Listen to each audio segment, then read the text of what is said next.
जेठानी ले आई गांव वाली देवरानी। चालाकी ऐसी चीज है जो करनी सभी को भारी ही पड़ती है, लेकिन कोई समझे तब ना। आजकल लड़कियां ढूंढना कितना मुश्किल हो गया है। बड़ी मुश्किल से तो पढ़ी लिखी नौकरी पेशा बहू मिली है सोनम। बस उसके जैसी ही एक और मिल जाती छोटे विजय के लिए। रीटा बहन की सोच थी कि बहुओं को बेटियों की तरह रखना। उन्हें अपने छोटे बेटे के लिए भी पढ़ी लिखी कमाऊ बीवी चाहिए थी, लेकिन क्यों भाभी, ऐसा क्या हो गया है? बेटे आपके सुंदर, घर आपका बड़ा, और सोच भी आपकी सास वाली भी नहीं है, तो क्यों नहीं मिलेगी बहू? और सोनम बहू को देखो कैसे राज कर रही है पूरे घर में। मैं अपने विजय के लिए भी सोनम जैसी नौकरी करने वाली बहू ढूंढ रही थी, लेकिन मुझे कोई मिल ही नहीं रही। काम करने वाली बहू? लेकिन भाभी ऐसा क्यों? क्योंकि आजकल के लड़कों को ऐसी ही लड़कियां ज्यादा पसंद होती है जो उनके कदम से कदम मिलाकर चले, अपने पति की बराबरी करे। कल को एक की नौकरी ना रहे तो दूसरा सहारा बने। जेठानी जो मन में सोचती है कि भाई छोटी भी नौकरी पेशा आ गई तो घर का काम कौन करेगा, उसे देवरानी नहीं बस एक नौकरानी की तलाश थी। अरे कैसी बात कर रही है माँ, मैं तो नौकरी पेशा होकर पछताती हूँ। वो भी आ जाएगी तो कैसे घर का कामकाज होगा? अरे मेरे लिए तो ऐसी बहू भी चलेगी, लेकिन क्या मेरे विजय को ऐसी बीवी चलेगी? मेरा क्या है, आज हूँ कल नहीं। अरे भाभी क्यों नहीं, बहू सही तो बोल रही है। और वैसे भी लड़कों को ऐसी ही लड़की ज्यादा अच्छी लगती है जो घर परिवार देखती है। बाकी विजय तुम्हारा राजी रहे, पैसे की कमी थोड़ी ना है जो बहू का मुंह देखना पड़े। लो जी, जेठानी की चाल तो कामयाब हो गई। वो समझ जाती है कि अब तो उसका ही राज चलेगा, क्योंकि जैसा वो चाह रही है वैसा ही हो रहा है। लेकिन ऐसी लड़की भी कौन सी आसानी से मिल जाती है। आजकल तो लड़कियों को भी माँ बाप लड़कों की तरफ बढ़ाते हैं। शादी के वक्त ही पूछ लेते हैं कि भाई हमारी लड़की की नौकरी तो नहीं छुड़वाओगे ना? क्यों बहू, भूल गई तेरे पापा ने क्या कहा था? माँ जी उसकी चिंता मत कीजिए, देवर जी के लिए एक सुंदर और घरेलू बीवी ढूंढने की जिम्मेदारी मेरी। कुछ दिनों बाद हाँ माँ जी, वो तो पापा थोड़ी ज्यादा ही सोचते हैं, नहीं तो कौन पिता नहीं चाहता कि बेटी ससुराल में काम करे, सास की सेवा करे। वैसे माँ जी मुझे अपने देवर जी के लिए एक सुंदर सी देवरानी मिल गई है। अच्छा, मुझे भी दिखाओ, मैं भी देखना चाहती हूँ कि क्या देखा है तूने अपनी देवरानी में। वैसे बात तो सही है, घर में भी तो कोई रहना चाहिए। घर दिन में ना काटने को दौड़ता है। जानती हूँ माँ जी। देखिए ये है रूपाली, ये एक छोटे से गांव से है, बहुत ही सुंदर सुशील है, एकदम घरेलू टाइप। अरे मैंने तो सुना है कि पूरा मोहल्ला उस लड़की के गुणों की तारीफ करते नहीं थकता। अरे शादी हो गई ना देवर जी की तो राज करेंगे इसके साथ। हाँ। जेठानी सास को फोटो पकड़ा देती है। फोटो देखकर हाँ सुंदर तो बहुत है, बाकी मिलकर ही पता लगेगा कि क्या करती है, कैसी है। और फिर विजय को भी तो पसंद होनी चाहिए ना। तो माँ जी आप कहे तो कल ही इनके घर चलते हैं, लड़की को भी देख लें और विजय भैया भी बात कर लें, और विजय भैया को मैं बता दूं। हाँ हाँ क्यों नहीं, अब तुझे जेठानी बनना है, तू तो घर का सब जानती है, तो देख ले, जो सही लगे कर ले, ठीक है। शाम को देवर से, देवर जी ये देखिए कैसी है ये लड़की, कैसी लगी? माँ जी को तो बहुत पसंद है। देवर फोटो देखता है, उसे लड़की गंवार सी लगती है। नहीं भाभी ये नहीं, इसे मैं सोसाइटी में कैसे अपने साथ खड़ा करूंगा? नहीं नहीं नहीं नहीं। जेठानी को अपनी सत्ता हिलती सी दिखती है। वो सोचती है कि अगर देवर ने कोई अपनी पसंद की लड़की खड़ी कर दी तो क्या होगा? घर बाहर का काम कर करके उसका तो जूस निकल जाएगा। ये सोचकर वो जोर से चिल्लाती है, नहीं नहीं देवर जी, आप ऐसा नहीं कर सकते। देवर हैरान, अरे किया क्या बेचारे ने? क्या नहीं कर सकता? अरे क्या सोच रही है भाभी? गरीब लड़की जिसने आपकी फोटो देखते ही आपको देवता माना, आपसे तो वो मन ही मन शादी भी कर चुकी हैं। माँ जी ने उसे ही इस घर की बहू के रूप में देखा, लेकिन आपको क्या, आप तो प्रैक्टिकल है, आप तो किसी हुस्न परी से शादी करनी है।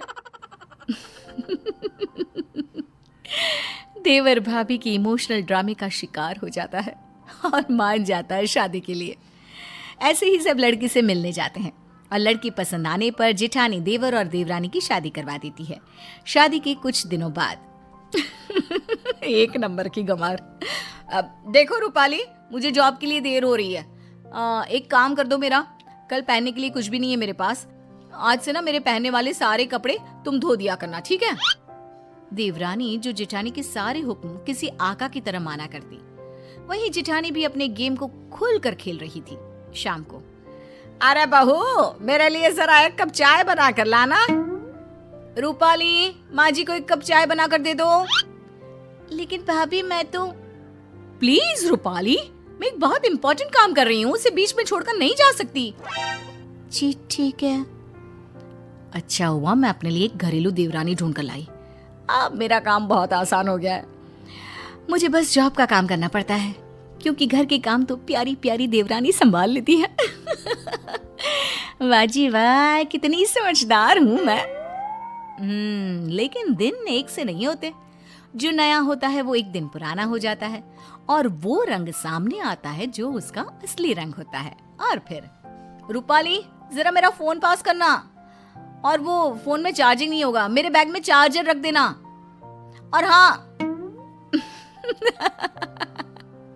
बस जितने दिन की ऐश थी जेठानी साहिबा की, वो खत्म और देवरानी का असली चेहरा बाहर।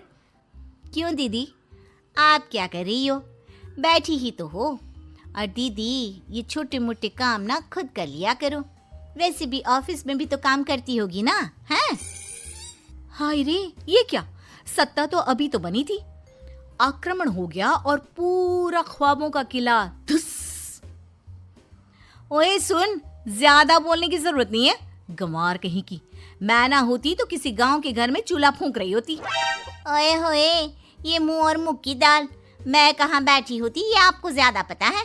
मेरी सुंदरता और गुणों की चर्चा 7 समंदर पार तक थी, तो मैं कहाँ होती ना, इसकी चिंता तो आप छोड़ ही दीजिए।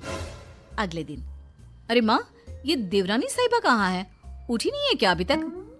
अरे वो है कहाँ, वो तो सुबह की बस से ही गांव चली गई। और हाँ, वो बात कर ही रही थी कि सामने से जेठानी का फोन आ जाता है।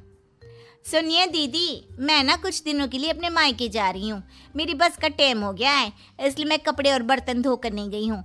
इसलिए वो काम आप ही कर लेना। और हाँ, सासू माँ का ना अच्छे से ख्याल रखना। कमाई के चक्कर में ना हवाई मत हो जाना। हाय रे, जेठानी के पैरों तले जमीन खिसक जाती है। क्यों नहीं करके गई हो? और माँ जी ने हाँ बोला था क्या जाने के लिए? और तुम्हें मुझसे पूछना चाहिए था कि जाऊं या नहीं। माना भाभी, बहुत गर्मी है, लेकिन ये क्या कि आप अपना मानसिक संतुलन ही छोड़ देती हैं।